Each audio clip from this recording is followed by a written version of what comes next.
लगातार हम सारे सेक्टर्स पे बात कर रहे हैं और आज जिस सेक्टर ने सबसे ज़्यादा कंट्रीब्यूट किया है मार्केट को ड्रैग करने में रियल्टी स्पेस है। वो लगभग 4% का डेंट इस पूरे स्पेस पे पड़ा है और सिर्फ आज का सत्र नहीं, पिछले 5 दिनों का डेटा आप उठा के देखेंगे तो रियल्टी इंडेक्स करीब 9% टूट चुका है।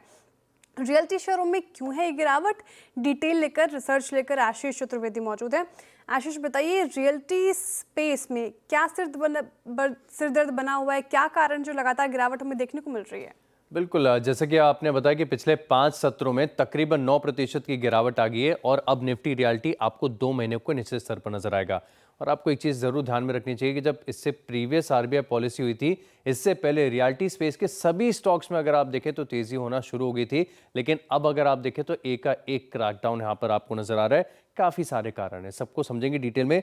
लेकिन एक चीज़ समझिए कि इस बार अब जो बिक्री हो भी रही है ज़्यादातर, ये अल्ट्रा प्रीमियम और प्रीमियम सेगमेंट इसमें ही हो रही है। अफोर्डेबल हाउसिंग जो सस्ते घर होते हैं या मिड सेगमेंट है, यहाँ पर धीमापन अब पूरी तरीके से विजिबल हो चुका है। क्योंकि आप देखें, एक डेटा निकल कर आया मेरे पास जहाँ पर टॉप 15 टियर 2 सिटीज जो हैं, यहाँ पर जो अफोर्डेबल हाउसिंग सेगमेंट में नए लॉन्चेस हैं, इसमें पिछले साल के मुकाबले 54% की गिरावट आपको देखने को मिली हो। लेकिन सिर्फ ऐसा नहीं कि अफोर्डेबल हाउसिंग है, जैसे कि मैं आपको बता रहा था कि जो मिड सेगमेंट है, यहाँ पर भी आपको अब पेन नजर आ रहा है। तो 50 लाख से लेके 1 करोड़ तक के जो घर होते हैं, इनमें भी करीब करीब लॉन्चेस में 12% की गिरावट आपको देखने को मिली। लेकिन सेक्टर में जो नतीजे हैं, इनका भी एक बड़ा इम्पैक्ट यहाँ पर आपको देखने को मिलेगा। क्योंकि आपको याद होगा कि 23 जुलाई को ओबरॉय और मैक्रोटेक डेवलपर्स दोनों में एक क्लीन अप ट्रेड हुआ था। इसके बाद से लगातार स्टॉक्स में आपको गिरावट नजर आई है।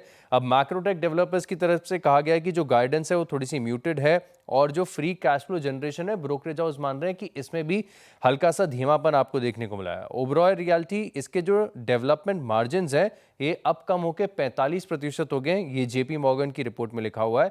लेकिन साथ में अगर आप देखें तो वो नतीजे और भी आने बाकी हैं सेक्टर में। जैसे गोदरेज प्रॉपर्टीज के रिजल्ट आएंगे आपके पास 1 अगस्त को। डीएलएफ है, प्रेस्टीज एस्टेट्स है, इनकी डेट अभी तक अनाउंस नहीं हुई है। लेकिन आप सिर्फ 9 दिनों में स्टॉक्स को देखें, क्या जबरदस्त गिरावट आपको देखने को मिली। पिछले 5 दिनों में मैक्रोटेक डेवलपर 16% टूट चुका है। ओबरॉय रियल्टी 10% की गिरावट आ चुकी है। गोदरेज प्रॉपर्टीज यहाँ पर भी तकरीबन 10% का पेन है और डीएलएफ यहाँ पर भी देखें तो तकरीबन 7% की गिरावट है। पूरे सेक्टर में अगर आप देखें तो एक अच्छे रनअप के बाद अब प्रॉफिट बुकिंग जबरदस्त नजर आ रही है। लेकिन और क्या कारण है, क्या अफोर्डेबल हाउसिंग में और कितना पेन है, इसको विस्तार से समझते हैं। और आज हमने महिंद्रा लाइफ स्पेस के मैनेजमेंट से बात भी की थी, आइए सुनते हैं। जो हमने देखा है कि लग्जरी काफी ग्रो कर रहा है। उसका वॉल्यूम सिर्फ 1 से 2% है, लेकिन उसकी वैल्यू 15 से 20% है। और इस क्वार्टर में हमने काफी लग्जरी में गेन देखा है।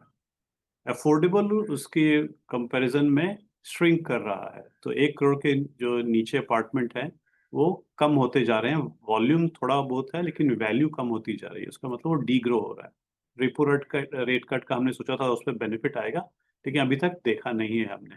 लेकिन जो प्रीमियम सेगमेंट है, मिड प्रीमियम प्रीमियम जो मिड है, जो हम जहाँ पे प्ले करते हैं, वो मार्केट काफ़ी हेल्दी है। उसमें काफ़ी डिमांड है। जी हाँ, सही समझाया आशीष ने। और सिर्फ प्रीमियम कैटेगरी के फ्लैट बेचने से काम नहीं चलेगा जनाब। और एक और चीज़ आशीष, आज से लगभग 3-4 महीने पहले एक रियल एस्टेट कंपनी से बात कर रहा था, तो वो जनाब बोले कि हमने लो कॉस्ट जो अफोर्डेबल हाउसिंग है उस पर फोकस करना शुरू कर दिया है। 1.5-2 करोड़ के जो फ्लैट हैं उस पर फोकस कर रहे हैं। मैं तभी समझ गया जनाब ये दौर आने वाला है, यकीन मानिए। खैर, इस पर एक टेक लेते हैं छोटा सा। डायरेक्टर साहब समय दीजिएगा मुझे।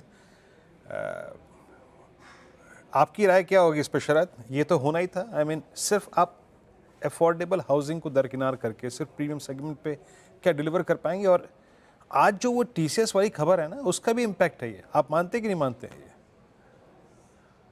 मार्जिनल इम्पैक्ट हो सकता है, क्योंकि मुझे लगता है कि एक हाई इनकम ग्रुप है तो वहां से थोड़ा बहुत फर्क पड़ता है। प्लस जो दूसरी चीज और एक निगेटिवली इम्पैक्ट करती है, हम लोगों ने पहले भी कई बार बात की है कि रियल एस्टेट में अक्रॉस द बोर्ड थोड़ी वैल्यूएशन भी स्ट्रेच हो गई थी। तो जब वैल्यूएशन स्ट्रेच होती है तो कुछ भी निगेटिव आता है तो उसका इम्पैक्ट थोड़ा ज्यादा हो जाता है। ओवरऑल में फॉल मेरे लिए थोड़ा सरप्राइजिंग है, बट बाकी रेस्ट ऑफ द पैक जो फ्रंटलाइन नेम्स थे, मुझे लगता है ज्यादातर स्टॉक्स 50-60 टाइम एक साल फॉरवर्ड पे ट्रेड कर रहे थे। गोदरेज शायद उससे भी प्रीमियम पे।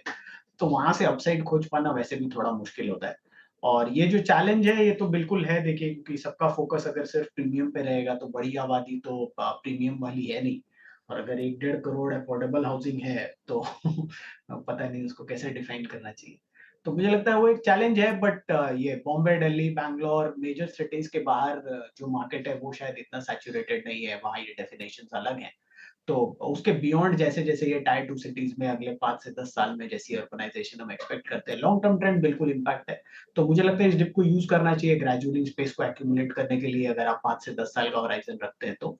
बट हो सकता है अगले साल, डेढ़ साल में अभी भी यहाँ से थोड़ा पैसा बनाना मुश्किल हो, तो और डिप्स आए तो वहाँ पे ग्रेजुअली एक्यूमुलेट करिए। लॉन्ग टर्म स्ट्रेटजी इंटैक्ट है, शॉर्ट टर्म थोड़ा चैलेंजिंग हो सकता है फ्रंटलाइन स्टॉक्स के लिए। शॉर्ट लेकिन ओबेरॉय, श्रीराम, ये जो ऐसी स्टोरीज है, सिग्नेचर है, ये सब मुझे लगता है वैल्यूएशन जी वाइज